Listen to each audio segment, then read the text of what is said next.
100 question लेके आई हूँ वो रेस्पिरेटरी सिस्टम से रिलेटेड है।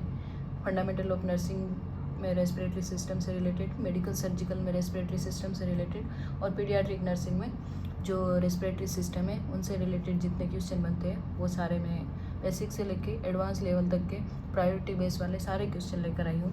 तो हम शुरू करते हैं क्वेश्चन 1 से।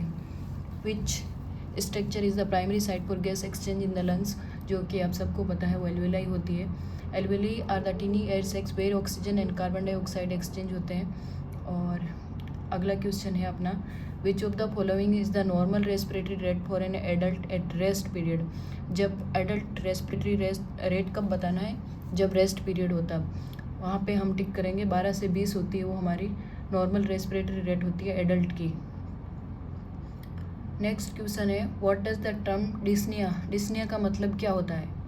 डिफ़िकल्टी इन ब्रीथिंग, लेबर्ड और डिफ़िकल्ट ब्रीथिंग होती है उसको हम डिस्निया बोलते हैं। अगला क्वेश्चन है, which muscle is the primarily responsible for breathing के लिए। तो प्राइमरीली जो हमारी मसल होती है वो रेस्पॉन्सिबल होती है रेस्पिरेशन के लिए, वो है हमारा diaphragm. Diaphragm contract and flatten to allow the lungs to expand होने के लिए। तो हमारी प्राइमरी जो ब्रीथिंग के लिए मसल रेस्पॉन्सिबल होती है वो होता है डायफ्राम। नेक्स्ट क्वेश्चन हमारा है वो है, which term refer to the amount of air inhaled और exhaled during the normal breathing. जो टर्म यूज़ करते हैं उसको हम टाइडल वॉल्यूम बोलते हैं। Which part of the brain control the respiratory centre, को कौन कंट्रोल करता है, तो वो होता है हमारा medulla oblongata. Which of the following is a normal oxygen saturation level in a healthy person के अंदर जितना होता है वो 95 to 100 के बीच में होता है। Which is the function of surfactant in the lungs, lungs के अंदर जो हमारे सर्फेक्टेंट होते हैं उनका क्या काम होता है। जो हमारा सरफेस टेंशन होता है एल्वेलाई का उसको कम करने का काम करता है। Surfactant reduce the surface tension in the alveoli, preventing the collapse होने से प्रिवेंट करते हैं। Which adventitious lung sound is the most commonly associate with asthma, asthma के साथ कौन सी साउंड होती है वो सबसे ज़्यादा एसोसिएटेड होती है, वो होती है wheezing sound. Wheezing is a high pitch sound caused by narrowed airway, और जो एयर मूवमेंट होता है उसकी वजह से आवाज़ आती है उसको बोलते हैं wheezing. Which term describe the rapid breathing, rapid breathing किसको बोलते हैं।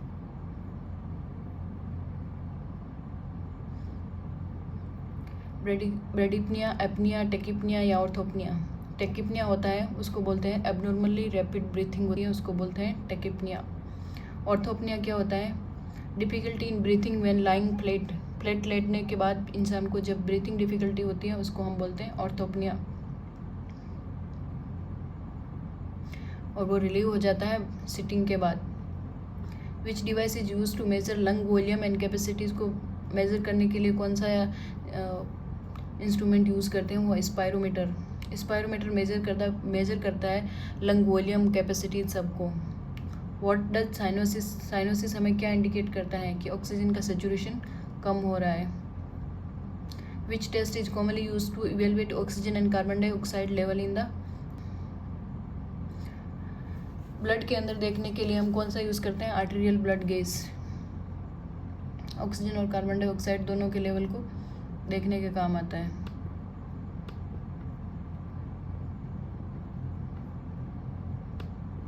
विच condition is characterise by inflammation of the bronchi, bronchi का इन्फ्लामेशन होता है उनको हम क्या बोलते हैं, ब्रोंकाइटिस बोलते हैं। What is the primary purpose of incentive spirometry, जो यूज़ करते हैं उसको हम स्पायरोमेट्री क्या करने के लिए यूज़ करते हैं, प्रमोट करते हैं डीप ब्रीथ। स्पायरोमेट्री में क्या करते हैं, इनहेल और एक्सहेल के टाइम ड्यूरेशन से हम कंटिन्यूस पेशेंट को इनहेल एक्सहेल करवाते हैं, तो उसमें हम प्रमोट डीप ब्रीथिंग भी इनक्रेज करते हैं पेशेंट को कि वो डीप ब्रीथिंग करे ताकि ऑक्सीजन इम्प्रूव हो। विच of the following position promote the optimal lung expansion, कौन सी पोजीशन है जिसके अंदर लंग सबसे ज़्यादा एक्सपांड होते हैं, हाई पावर पोजीशंस के अंदर जब पेशेंट बैठता है। What is the function of the epiglottis during swallowing, swallowing के टाइम पे एपिग्लोटिस का काम क्या होता है, एस्पिरेशन को प्रिवेंट करना, लंग्स के वाले एयरवे के अंदर कुछ भी जाने से प्रिवेंट करता है।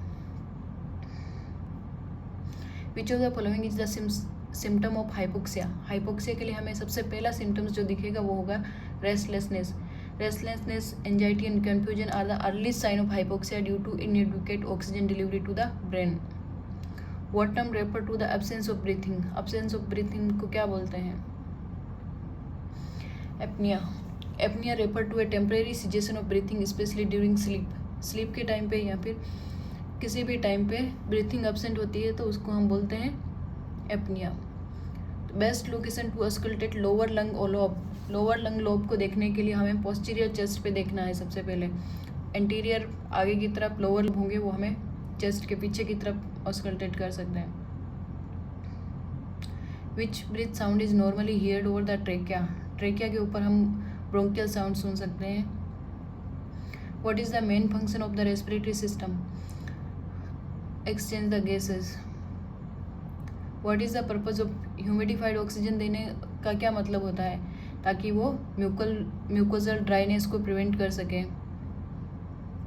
What type of isolation precaution is required for TB. अगर ट्यूबरकुलोसिस है तो हमें उनके लिए एयरबोर्न प्रिकॉशन रखना है। विच oxygen delivery system provide the most precious oxygen concentration. जो प्रीसियस ऑक्सीजन कंसंट्रेशन मिलती है वो हमें वेंचुरी मास्क से दे सकते हैं, जो कि आइडियली हम COPD पेशेंट्स के लिए यूज़ करते हैं। What colour indicate a healthy oral mucosa. अगर ओरल म्यूकोजा हेल्दी है तो वो पिंक कलर की दिखेगी, ताकि बिकॉज पूरा ऑक्सीजनेटेड या फिर जितना O2 परफ्यूजन होगा उतना अच्छा पिंक कलर का म्यूकोजा दिखेगा। What is the pro sleep breathing. Pro sleep breathing कौन सी डिजीज़ के लिए या फिर प्रिवेंट करने के लिए यूज़ करते हैं? वो हम करते हैं एयर ट्रैपिंग को प्रिवेंट करने के लिए। कहीं अंदर एयर ट्रैप हो रही है, COPD पेशेंट्स हैं, तो हम उनको प्रो स्लीप ब्रीथिंग के लिए बोलते हैं। Which sign indicate respiratory emergency in infant. अगर ग्रंटिंग का साउंड हमें सुनाई दे रहा है तो हमें इमरजेंसी, रेस्पिरेटरी इमरजेंसी हो सकती है। Infant is a sign of respiratory distress and should be treated in emergency. Grunting की साउंड सुनने के बाद हमें इमीडिएटली डॉक्टर को इन्फॉर्म करना है कि ग्रंटिंग सुनाई दे रहा है। What does the term adventitious breath sound refer to.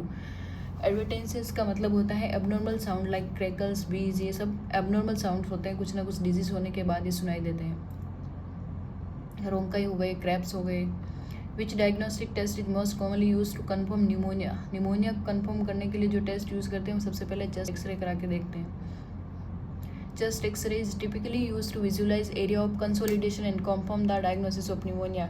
कितना लंग कंसोलिडेशन हो गया है वो हम न्यूमोनिया में देखने के लिए चेस्ट एक्सरे कराते हैं। Which symptom is the most characteristic of Crohn. COPD के लिए COPD में जो सबसे प्रोडक्टिव कफ होता है वो सबसे मोस्ट करेक्टरिस्टिक होता है COPD का।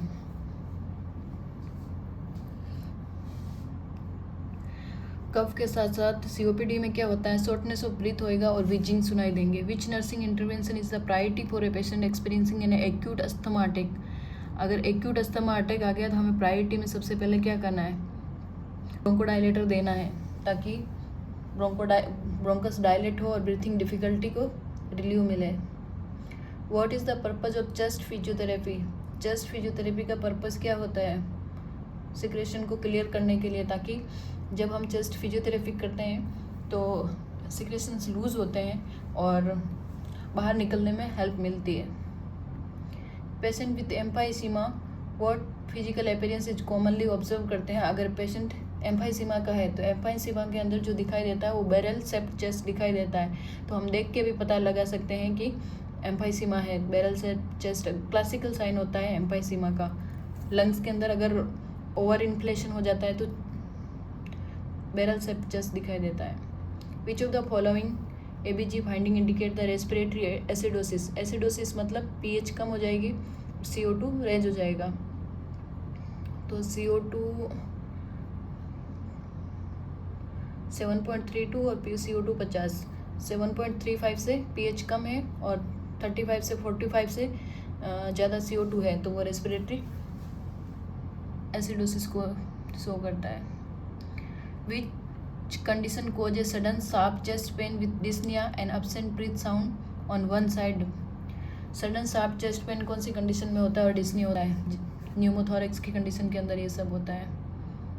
विच oxygen delivery system is preferred for COPD patient के लिए, क्योंकि हमें कंसनट्रेटेड ऑक्सीजन चाहिए होती है। वेंचुरी मास्क से हम वो दे सकते हैं। Venturi mask is always best for O2 supplement in the COPD patients. Which electrolyte imbalance is commonly in patient using loop diuretic for pulmonary edema? तो मोस्ट कॉमनली कौन सा इलेक्ट्रोलाइट इम्बैलेंस हो जाएगा? जो सबसे कॉमन होता है वो होता है हाइपोकेलीमिया। लूप डायरेटिक्स देने की वजह से पोटेशियम लॉस होता है। Which priority nursing assessment is necessary after thoracentesis के बाद में सबसे पहले क्या असेसमेंट